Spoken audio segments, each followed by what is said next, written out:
Welcome to Thinner Peace in Menopause and Beyond. This is Dr. Deb Butler, Master Life and Weight Coach, and as always, your coach. Today is episode number 205, and today is the day where I get to do another Life After Working with Dr. Deb series. Today you're going to meet Bridget. Stay tuned. Hi, everybody. How are you today? Oh my gosh, it's such a beautiful day here. I'm so happy. I hope you are too. Well, I do have a special guest today because, as you know, I started this year with a new series called Life After Working with Dr. Deb. And so in January, I had one of my clients come on, Giada, and talk about her experience since we've stopped working. And of course, it's wonderful. Today, I have another client that we stopped working together maybe about 2 years ago. Her name is Bridget. And she's going to come on and tell you what her life is like after working in my program with me. And granted, I still coach her on other things because you know what? You always need a coach. But what I want her to share with you is what her experience is now in her life, now that she's learned all the tools that I taught her over 2 years ago. I think you're going to love it, and I think you're going to learn a lot from her. So sit back, enjoy, and I'll get back on the end and say a few words.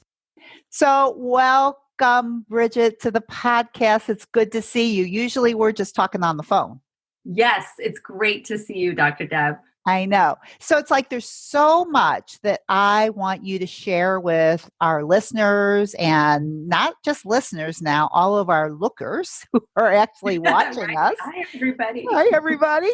And so it's been 2 years. Yep. Almost 2 years since we did our first mini session. Yep. And I think I would love for you, because a lot of people, I think, wonder what happens when you actually are finished working in my program with me. You know, like, is it lasting? Does it help? You know, or do you just go back to your old ways? And we'll talk right now that you still are working with me in coaching, right? You have continued to hire me as a coach, but we do not talk about eating. No, never.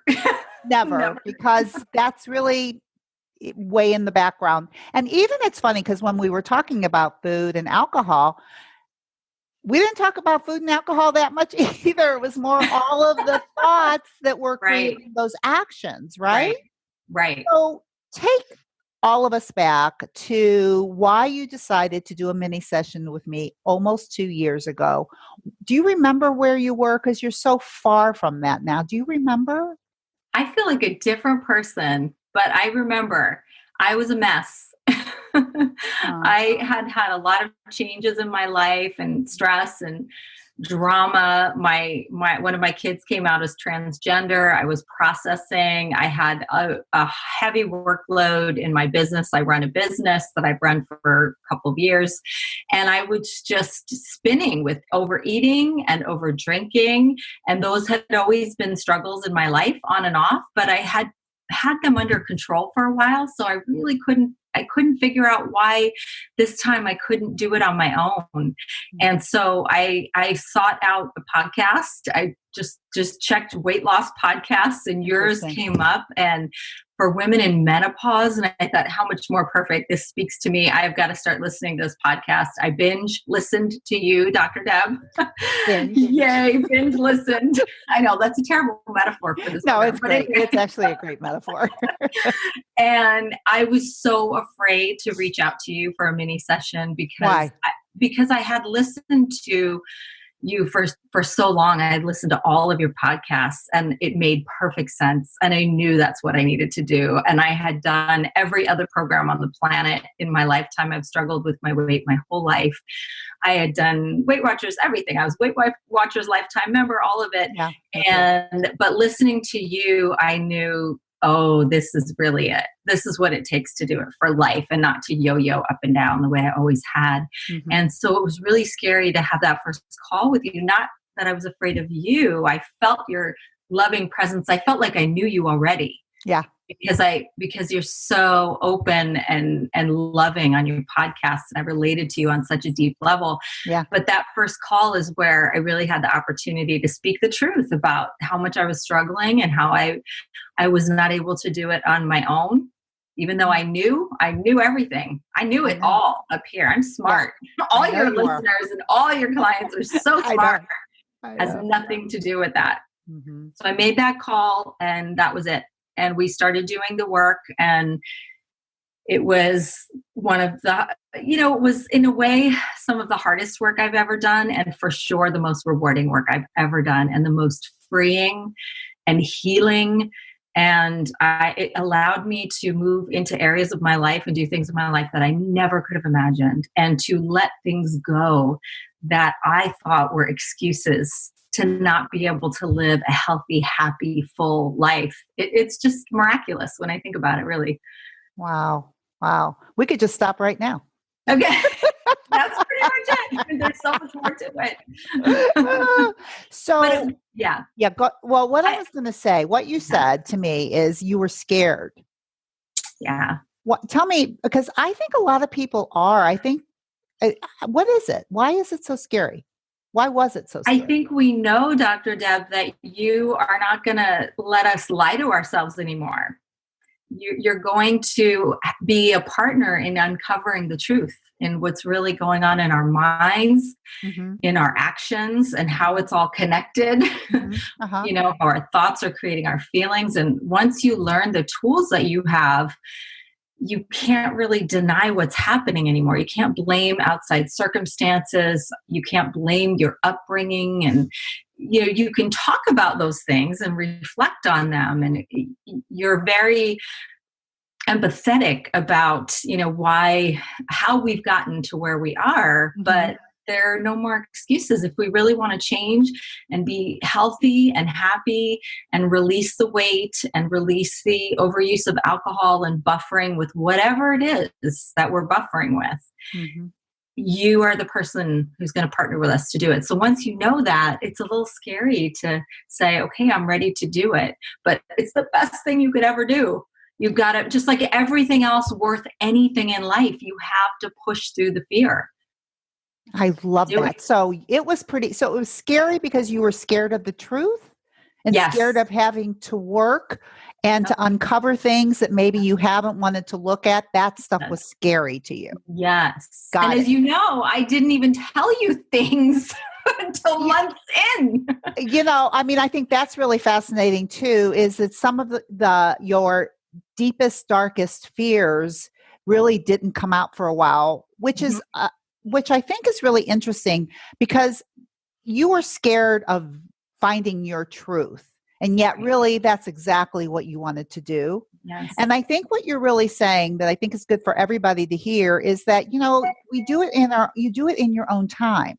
Mm-hmm. When you're ready, you're never going to find something out if you're not ready. Right. To find out. That's right. Right. That's right. And so it's like, you told me things as you were ready to tell me. Mm-hmm. Mm-hmm. Right. It was a process. Yeah. It's not like like you had a mini session and it's just like I just took you somewhere that you didn't want to go and told you things and scared you. No. Right. It wasn't like that at all. It was just kind of like we opened something up for you a little bit and you could see a glimmer. Tell me where I'm wrong. Of the hope. Yes. Absolutely. Exactly. I felt so much hope after that mini session. Yeah. I had barely told you anything about all that was going on in my life. I just wanted to work on cutting back on food and alcohol and buffering. And that's where it started.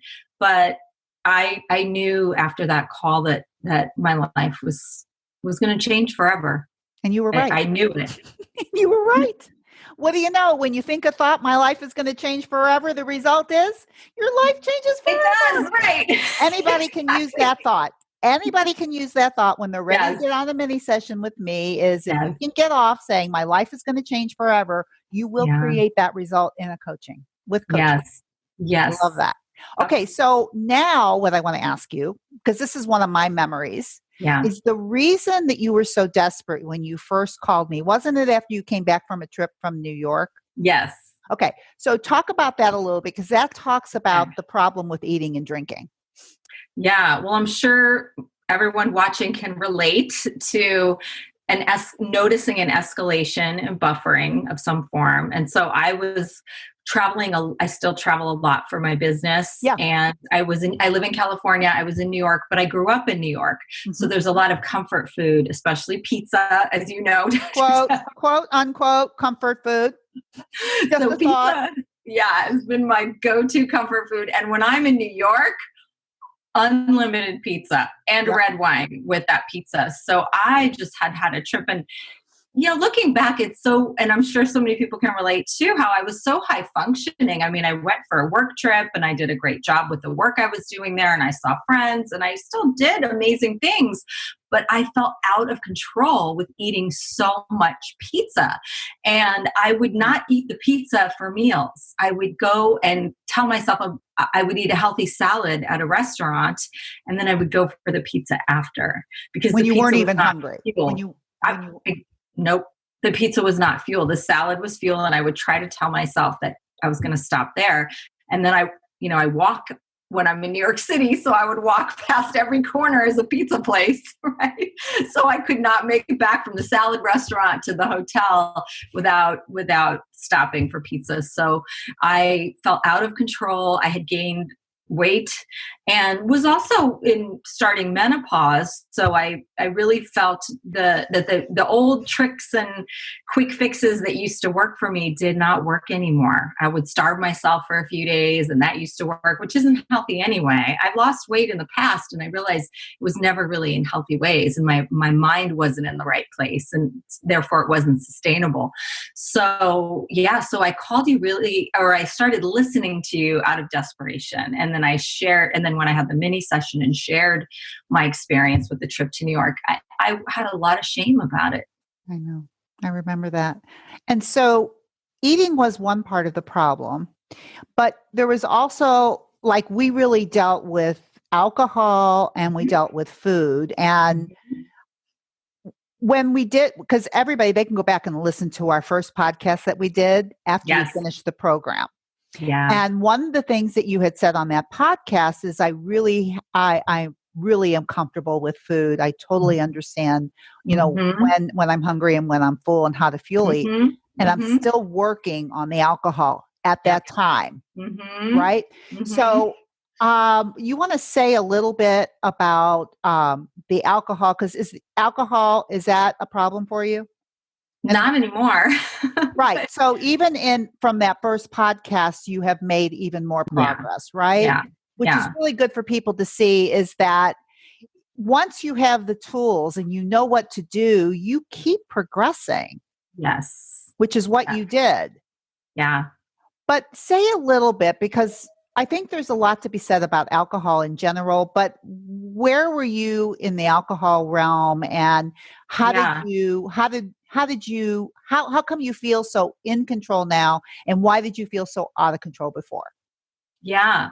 So I had just gradually over time progressed to drinking probably 2 glasses of wine every night. And my mind, I realize now from all that you've taught me that I had created neural pathways in my brain that caused me to think I need alcohol to relax, right? And so I felt compelled to drink that glass of wine every night. It was as if my brain believed that I could not survive without it. The brain is so amazing at creating, if it fires together, it wires together. So I had really done a beautiful job of connecting those neural pathways of wine equals relaxation. Wine is your reward at the end of the day. You can't relax without wine. I believe that completely. And so any kind of program, I heard about programs, I had seen videos about stopping over drinking, and I thought, no way, I'm not an alcoholic. I've never been an alcoholic. I can drink 2 glasses of wine every night and be an incredibly high functioning, incredibly successful person professionally and personally. But that was becoming less and less true. And when I was honest with myself, I had to realize I felt more fuzzy in the morning when of course, there were times when I didn't have any alcohol and I felt better the next day. I had more energy. So I want to interject for 1 minute because this is really, really important for people to hear. Mm-hmm. Is part of the work that we did together was with really taking a lot of it out. Right. Yes. Plus, we were doing a lot of testing, taking flour out, taking sugar out, including alcohol in that. So you were starting to experience what it was like not to have this in your body. And you started recognizing some things. Yes. Right. Yes. Even though you could still drink and you had a drink plan where sometimes you did, but you took a lot of it out. So you got to experience what it felt like not to drink. Yes.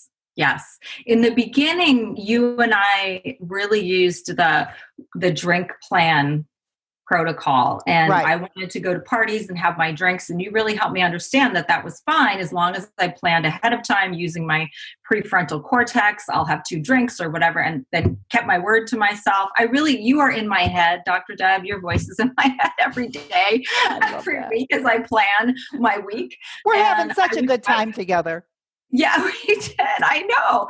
And I would not like you for it at times, right? Because I love and like are 2 different things, right? Because I would be at that party and I had promised myself that I would have 2 drinks or 1 drink, and I would stop because I had heard you tell me so many times and heard you say on the podcast, sweetheart, you can keep your word to yourself. Keep your word to yourself, just like you would your children, your most beloved. I hear your voice still. I'm like tearing up because I still hear it all the time. Because I do want to say I'm not perfect, and no one is. You're not? And so I still I still sometimes go to a party. We were going to talk about how perfect you are. No, isn't that crazy? Even after all this, I still sometimes go to a party and I want to keep drinking after whatever I planned. But your voice is sweetheart. Of course, you feel the urge. The urge is there, right? But I can sit with an urge. You taught me how to sit with an urge and how really loving myself is keeping my word to myself, not indulging and giving in to the urge, right? So in the beginning, that was so much of the work. And I remember early on, you said, I want you to cut out alcohol. You didn't say I want you to. You had some way of gently dropping the idea that it might be interesting to cut out alcohol completely for 6 weeks. And when you first suggested it, I thought you were insane. I laughed. I said, there's no way I'm ever doing that. And at some point as we progressed with the drink plan, and because I felt so great when I woke up those mornings and I had so much more energy for work and life, and I felt great.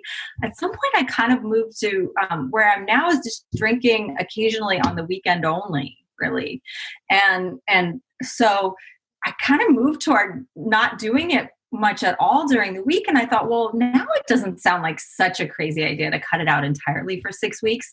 And that was the most transformative part of the process, really, because I basically had to go through every experience without alcohol, every kind of experience that I would have had with alcohol, without it, and see what that felt like and sit with the urges and see that I could still enjoy whatever the experience was, everything from a musical concert to dinners with friends that we would always drink with, to a high school reunion, to, it seemed like everything fell in that 6 weeks, date nights with my husband, all of it. Yeah. And at the end of it, it was like, oh my gosh, I can have a great time. I can do all the same things. My life is amazing, even without the alcohol.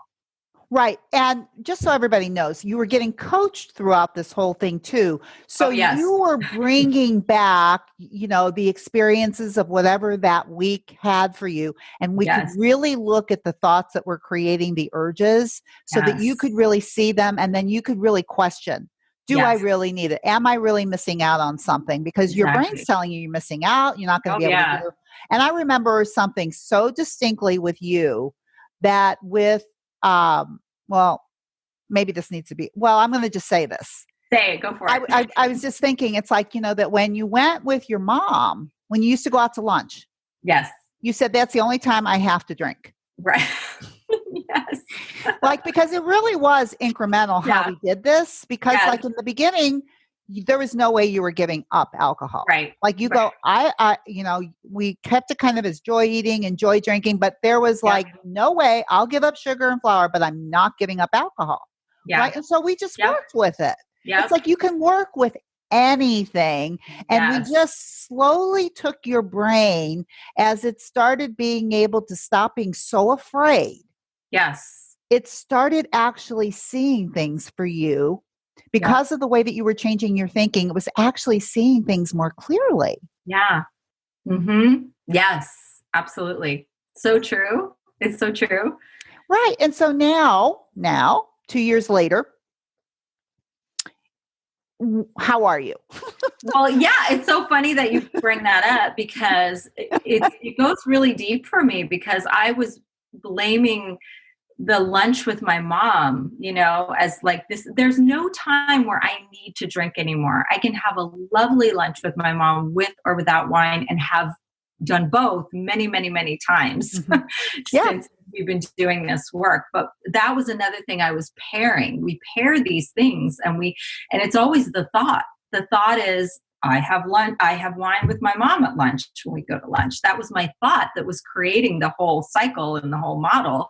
But now I can either have wine or not have wine, whatever I decide ahead of time makes sense for that day when I have lunch with my mom. And I have lunch with my mom all the time. But to be honest, for a while, I kind of avoided it. And to her, it's so unfair to her because she couldn't care less whether I drink wine or not. Which is interesting. She just wants time with me and I want time with her. I'm 51. I feel really lucky that my mom is still on the earth and is my best friend. And why would I allow something like this that was all just craziness in my own mind to get in the way of our time together? Yeah. And so now it's like the difference between using willpower, which says in your mind is I can't drink. Right. To I can take it or leave it. Yeah. Right. Exactly. And when you can take or leave something, there's no urge and there's no pull and there's no willpower. Right. And exactly. I think that's where you are with food, with alcohol, with the whole thing now. Yeah. Yep, for sure. And that's another phrase that's in my head all the time is I can take it or leave it. And you said that over and over and I really didn't believe it. It took me so long. You did not believe that. I thought I'll never be able to take it or leave it with alcohol. Yeah. I can believe it with cake and cookies. And no, you couldn't believe that. Now, just to be fair, in the beginning. True. In the very beginning, I was eating all kinds of things that I don't even think about anymore. Like you could put a piece of cake in front of me and I'm like, I don't want that. I'm not interested in that anymore. But when we started, if you put a piece of cake in front of me, I'm eating it. Yes, you're right. It's funny. I forget that because that happened more quickly for me. And I did the joy planning. I do remember there was a Mother's Day in there and I was like, I'm going to have a taste of all the desserts at the buffet. And I had one bite of 6 sugary sweets, each of the 6, so I went through that whole thing with that too. Yes. And so that's really important to show that it is a process. Yes. It's not like we have a call and everything changes. It's a process and you go through a lot of discomfort and a lot of failures. Yeah. Yes. Right. Like I know that there were some times that when you got on the phone with me, that you felt so disappointed in yourself and almost like you didn't want to talk to me. Yeah. Right? Because you ended up doing something you didn't want to do or you overate or overdrank or something. But in hindsight, don't you think that those were some of your best learning experiences? Yes. Your process of, write about it and move on. That's right. Learn and move on. That was game changing for me. And I still use it. To be honest, again, I'm not perfect. Every once in a while. Oh, you're still not perfect? No, everyone. You keep saying that. I keep thinking you are. I know. You can still be pretty darn thin and in great shape and kind of go off the wagon a tiny bit and then learn from it. I never knew that. I thought it was like all or nothing. Yes. And so I'm learning that I don't always stick to my highest, for myself. And I totally use that. Oh, what was going on there? Oh, I was thinking this which caused me to feel this, which led to my action of making a choice that wasn't the choice I had planned ahead of time. Or I don't always plan ahead of time now because a lot of it comes so naturally now. That's right. So sometimes I get caught off guard by that. It's like, oh my gosh, I didn't do any of that stuff for 4 months. And then all of a sudden something got triggered because I was thinking something, or I was telling myself I couldn't be as relaxed, or whatever the situation was. Mm-hmm. So I use that tool all the time in my mind, write about it, move on. And you and I did that work together after some just moments of being brought to my knees of doing things that I thought I was so past. I thought were things that I only did in the past, and coming to you, and the compassion I felt for you, and the compassion you taught me to feel for myself, that no matter what I had done, it was okay. There was no need to judge it. There was no need to feel shame. There was no need to be mean to myself. In fact, I needed to do the opposite. I needed to love myself through it and just be a learner and see what happened. What happened, sweetheart? Why? I always say sweetheart to myself. You taught me that. I love it. Sweetheart. When I can't sleep at night, sweetheart, it's time to sleep. You'll deal with everything tomorrow. Like, I use that all the time. That's you in my head. And so when I would go off my plan or do something I felt really ashamed of, you taught me to bring that voice in right away, of compassion, of curiosity, of let's look at what happened with love, just like you would if you were looking at something that one of your kids did, that was a mistake they made and they felt terrible about. You would have compassion, you would love them and hug them and kiss them. Like, we have to do that for ourselves. And that's how we're able to move on. And then it doesn't happen again. In the old days, if I slipped, that would just be the beginning of the spiral of out of control for months and months and years at times. Yes. So what you're saying, which is really, really important for everybody to hear, is that you still slip. Mm-hmm. Right. So the difference from what I'm hearing, because it happens, right? Yeah. But how do you bring yourself back and not get dramatic about it? It's funny, but at this point, I actually get excited when it happens because Say more. I'm still learning. This is so cool. Like, how boring to be perfect, right? That would be so boring. It's like, oh, wow. I'm still learning and growing, and I get a whole new day. Like, I get to start over and look at this and see what happened and make I'm so skilled now because of everything you've taught me and all that I've learned I did the life coach certification program, which we'll talk about. Yeah. But I mean, I didn't mean to, but I learned so much about how to immediately shift back into student, learner, scholar. Oh, this is what happened, and this is why. Isn't that fascinating? And I'm taking the work deeper now. I'm learning new things about what happens in my brain. Right when these, if you want to call them slips, I wouldn't even look at them as slips. Yeah, right. It's just the way it is. Yeah. It's just the way it is. And it doesn't, and what that means is that it gives you an opportunity to figure something out about yourself, learn more about yourself, and then bring yourself back, because in the end, you would rather fuel eat and just eat when you're hungry and stop. It's really what your preference is anyway, right? It is. Yes. That's what blew me away too. It's like when you move away from the feeling of deprivation and I have to give up all these things, and you really start realizing, oh, it actually feels great and tastes great to eat healthy foods. And it's so much more, everything in life is so much more enjoyable. So it's more like, I want this and I don't want that, right? Right. No big deal. I can't have that. I don't think that way anymore. It's, I want this, I don't want that. Exactly. I love it. Okay. So where you are, so I'm taking it that because of that, this is how, so your weight stays pretty much the same, and you learn. First time ever, right? Oh my gosh. It is a miracle, isn't it? A little bit still. I mean, like, I still can't believe it. When I get on the scale every day, I'm like, how could this even be happening again? It's like, it's real. Anyway. And it's been a couple years. And it's been a couple years. And so it's really good for people to see is that, it's not about what it's not about a diet plan. It's about a No. brain plan, right? It's about Yes. managing your mind. And all you're Yes. saying to me is, since you're not working with me about food and alcohol anymore, you're doing your own work with yourself, and you keep learning more and more about Yes. yourself Mhm. because you're using the tools, and it's almost like you can't help it. I can't help. Yeah, it's like they're ingrained in my brain now. It's like, oh, we did Yes. this. We go to write about it, move on. Oh, this happened. We go back to a Yes. plan. We go back to a drink plan for the party next week because we didn't, we weren't able to do it on the fly for the party last week. Yeah, That's right. it's just all in my head now. Right. And so what I usually tell my clients as they're ending is that once you know what you know, you can't not know it. Yes, yes, It's and in your head. yeah, and once you've had the practice of doing it all over time, it just becomes a muscle. You've built the muscle. Yeah. Yeah.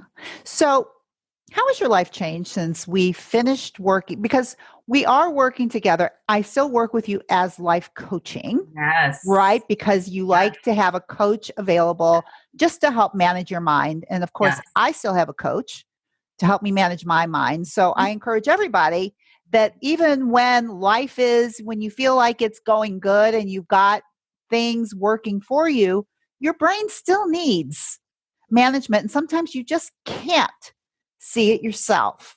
That's right. That being said, how has your life changed since we've been working together, since you've learned how to manage your mind? Because I think that it becomes more life changing, and I'm wondering how your life changed. Oh my gosh. In every way. Okay, it's so hard to be brief, but I will. I will do my best. I mean, the I know. first big thing that comes to mind is that so much time and energy is freed up. Realizing how much energy I was spending obsessing about food and alcohol and how much to drink, and oh, I drank too much again, and what am I going to do, and what am I going to eat, and oh no, I shouldn't have eaten that, and then also just the lack of energy from eating and drinking too much, and so being tired Yeah. and not having that energy. And so once all that time and energy was freed up, wow. I mean, I have a business. I've had a business for many years as a consultant. I That's do a right. lot of corporate training. We do communication and public speaking and leadership training and a whole series of training programs. And I was also an executive coach. So I was doing one-on-one coaching with executives, and I knew all about that. But I thought, I've got to get certified as a life coach, life and weight coach. This is amazing. So I immediately Right. So went that's like almost the for first that. thing that happened, right? Is that once you started managing your mind and Mhm. getting your mind under control, you wanted to go and learn how to do it Yes. for other people, right? Yes. So you ended up going to the life coach school Yes. kind of concurrently as Yes. we were working, which is what I see a lot. And Yeah. then from there, it's like when I look at you, your business has skyrocketed. Yes.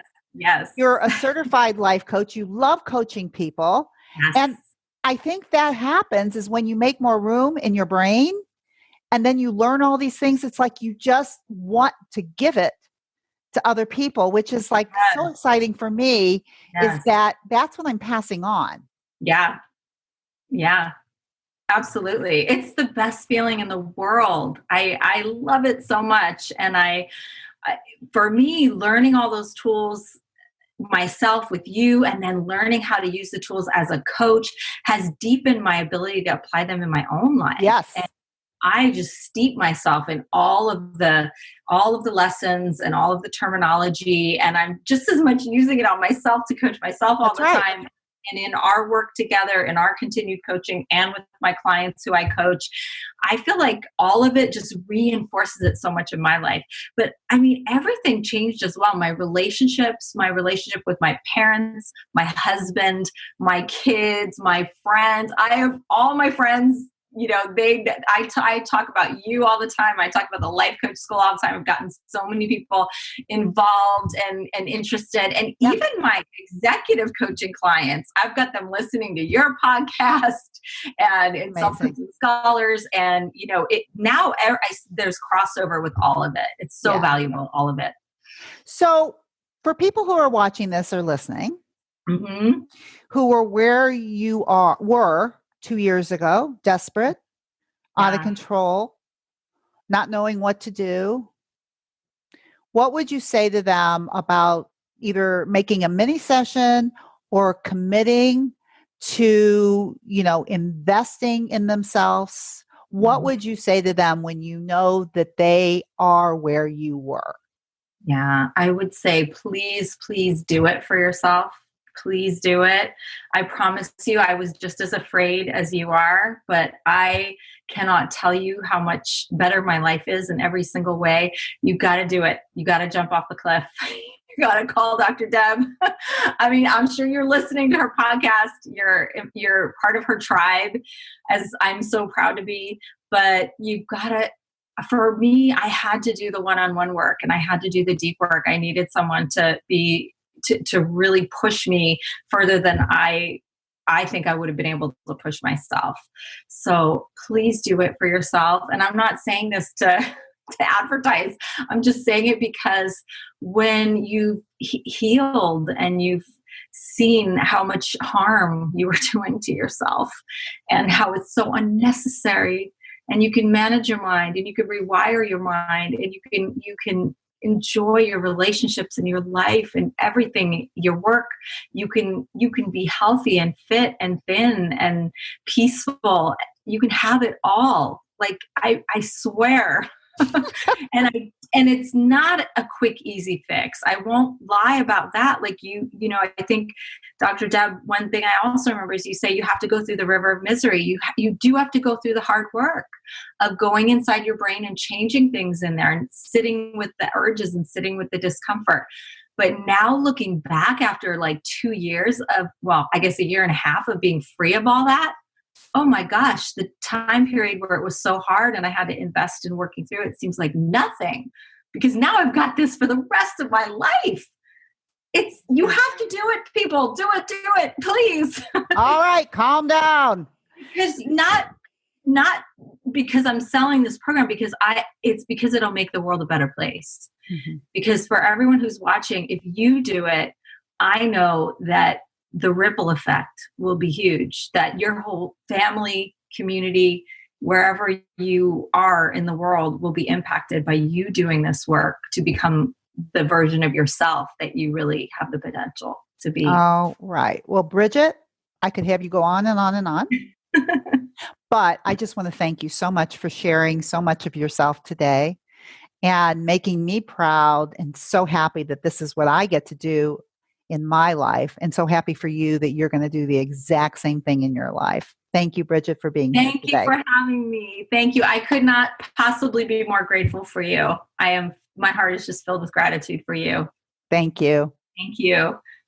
Well, you guys, isn't she amazing? And I want to say, too, that Bridget was on my podcast after she had finished the program, which was, I think, about 2 years ago. And she was amazing even then. She wrote a beautiful letter to me about why this was the last time that she would ever have to lose weight again. And what she's told you in this podcast is that it is the last time. In fact, when I talk to her and coach her now, we don't even talk about it because it's just not an issue. She has all the tools that she needs. And she told you about them. And one of the biggest things about her that I remember that she talked about in this podcast was that she had an over drinking thing and she had an overeating thing. And we really did deal with them separately in different ways because for her, the overeating was actually easier for her than the drinking. So we did one at a time and worked on both of them. And needless to say, as you heard from her, neither of them are a problem. She can take it or she can leave it when it comes to alcohol and when it comes to any kind of food. If this is something that sounds really good to you and you would like to be where Bridget is now, then I'm going to invite you to come talk to me. You can have a consultation or a free mini session. We can find out if you would be a good fit for the program, just like Bridget was. All you have to do is go to drdebbutler.com /work with me, and we can find out. And probably you will learn a nugget or two. So before I end today, there's only one other thing I could possibly say to you, but I'm going to say it because it's so important. No matter what else you do today, no matter what you put in your mouth, no matter what you drink, whatever it is, please, please, please be very, very kind to yourself. See you next week. Bye-bye.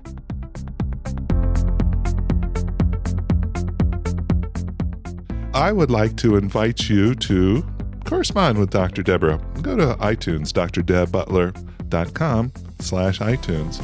And you can review the show, and you can even give some helpful suggestions on what you would like to talk about in the future to accomplish your mindfulness and your journey into mindfulness. Thank you.